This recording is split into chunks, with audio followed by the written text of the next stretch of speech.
सातारा लोकसभा निवडणुकीसाठी इच्छुक असणारे माथाडी नेते नरेंद्र पाटील यांनी आज खासदार उदयनराजे भोसले यांची भेट घेऊन त्यांना मिळालेल्या उमेदवारीबद्दल शुभेच्छा दिल्या आहेत. तर लोकसभेच्या अनुषंगाने त्यांनी काही वेळ बंद कमरा चर्चा देखील केली. शिवाय पालकमंत्री शंभूराज देसाई, उदयनराजे आणि आमदार शिवेंद्रराजे यांच्यासोबत मिसळ खायला जाणार असल्याचं देखील नरेंद्र पाटील यांनी सांगितलं आहे.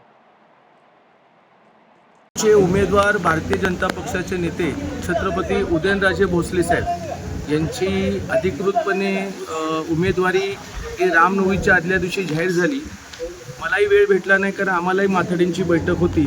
त्याकरिता आज माझे बंधू रमेश पाटील आणि आम्ही दोघांनीही छत्रपती उदयनराजेंना शुभेच्छा दिल्या आणि त्यांना प्रचंड मताने निवडून येण्याकरिता जी काही व्यूहरचना आहे ती पूर्ण व्यूहरचना लावण्याकरिता आम्ही आता कामाला लागलो. महाराजांसोबत मिसळ कधी खाणार आहे मग?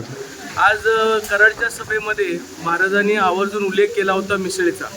त्याच्यामुळे मी म्हटलं महाराजांनी आदरणीय शिवेंद्र बाबा राजे आणि महाराज साहेब आणि जर पालकमंत्र्यांना वेळ असेल तर अशी 14 जणं मिळून आपण चंद्रविलाची मिसळ खाऊ. त्याच्यामुळे मला वाटतं सोमवारी मुहूर्त लागण्याची शक्यता आहे. तर महाराज साहेब ज्या वेळेला वेळ देतील त्यावेळेला मिसळ खायला जाऊ.